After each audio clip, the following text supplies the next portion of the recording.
My first impression of the Triumph Speed 400 when I rode it in isolation was of course that it was a very capable and impressive motorcycle, but also that it felt quite a bit like a KTM 390 Duke. This was in terms of how quick it felt, how agile it was, the sound it made, how slim it feels between your legs. There were a number of factors.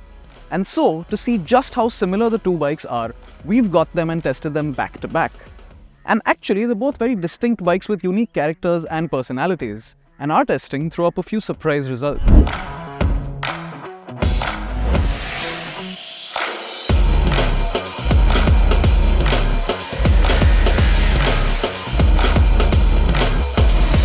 The KTM 390 engine is one that we've known and loved for many years now for the thrilling performance that it offers. This has always been an engine that you've had to work quite hard to get the best out of, and this holds true even more now in the BS6 era.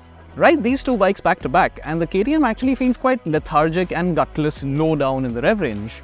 You've got to feed it quite a lot of gas to get around, and in general the engine comes across as clattery and juddery and rather unhappy. It's only from about 4000 RPM onwards that things begin to get better, and from this point on, the higher the tachometer climbs, the happier this motor feels. And all this reaches a wonderful crescendo right at the top, where from 8000 to 10,000 RPM you've got a lovely high RPM rush that never ceases to entertain.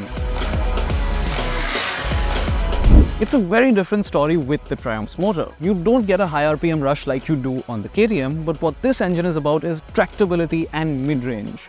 Right from the off, it comes across as a very smooth, willing and eager motor. It's very happy to carry around at low RPMs in the city with very small throttle openings. And then once you get to about 3000 RPM, it really comes alive and begins to pull forwards with gusto. It pulls hard up until about 7500 RPM, after which it gradually trails off as you climb to the red line.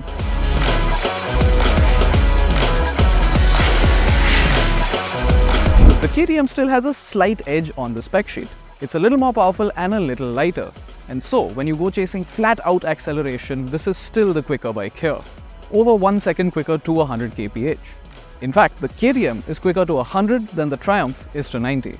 But that doesn't quite paint the full picture. In our in-gear acceleration tests, it's actually the Triumph that emerged quicker every single time. In fact, it's even quicker on this front than the Royal Enfield 650s. And this paints a much better picture of real-world usability. The power band here is so much more accessible that you're able to use more of the performance more of the time with less effort. That means you're less likely to need a downshift when trying to seize a gap that opens up in traffic or pull off an overtake on the highway. And so the performance here comes across as easier and more effortless than on the KTM. Despite being a slightly larger engine, the Triumph manages to be a little more fuel efficient than the KTM. And this is mostly down to the fact that you don't need as much throttle and revs to get around on the speed. The more focused intent of the KTM is apparent even in the way it seats you. Feels like a taut and aggressive motorcycle. The handlebar is quite close to you, the foot pegs are quite rear set and quite high up. The seat, even though it's spacious, is quite firm. And so overall, the 390 Duke doesn't come across as the most accommodating and welcoming motorcycle around.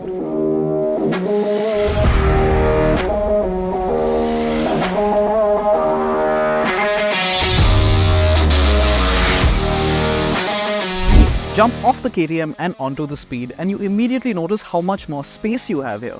Most apparent is the larger seat-to-peg distance, which means your legs are much less folded up and taller riders will definitely be more comfortable on this bike. The seat is also plusher and your arms have more room as well.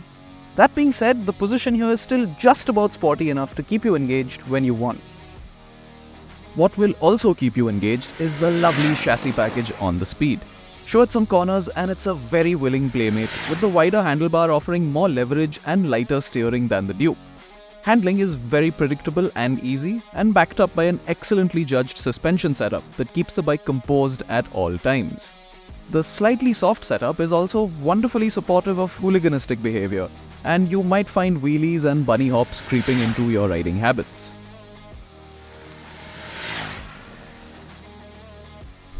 But when you get serious about the business of going fast, the KTM comes to the fore.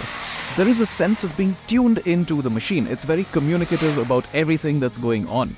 And this, combined with the support of the firmer suspension setup here, gives you the confidence to push hard in the twisties. Of course, as a result, the Duke isn't quite as absorptive when the going gets rough. even though it's still nowhere near as unforgiving as it used to be either. The Speed meanwhile glides quite effortlessly over poor stretches of road. Sitting at Rs 2.33 lakh, the Speed 400 is in many ways doing what the 390 Duke did when it first arrived on the scene, offering an incredibly capable motorcycle at an almost unbelievable price. The Duke meanwhile has gradually crept up in price over the years, and it now sits at 2.97 lakh rupees, which makes it over 60,000 rupees more expensive than the Triumph. That said, it does throw in some fancier features, including adjustable levers, a bi-directional quick shifter, and an info-rich TFT screen with Bluetooth connectivity. Triumph has given the Speed a simpler dash with a smart digi-analog setup that misses out on Bluetooth, though it does get traction control, which the KTM doesn't. At the end of the day, there are simply too many factors in the Triumph's favor, and it has to be the winner of this comparison. It feels quicker and more effortless in the real world, it's a good deal more comfortable and easier to live with, and it's a great deal more affordable than the KTM, even if it does miss out on some of the Duke's fancier features. Overall, it comes across as the better do-it-all motorcycle, the better all-rounder, and the more complete package. That being said, the KTM is still definitely the more thrilling, exciting bike here. And if those are your top priorities, then this is still the bike for you. I'm talking about the riders who are doing a lot of track days and a lot of mountain twisties with their bikes. This is still the more hardcore motorcycle and therefore the choice for the more hardcore motorcyclist. And let's not forget, there is a brand new KTM 390 Duke coming soon, and that promises to bring the biggest update to this bike since it was first launched 10 long years ago.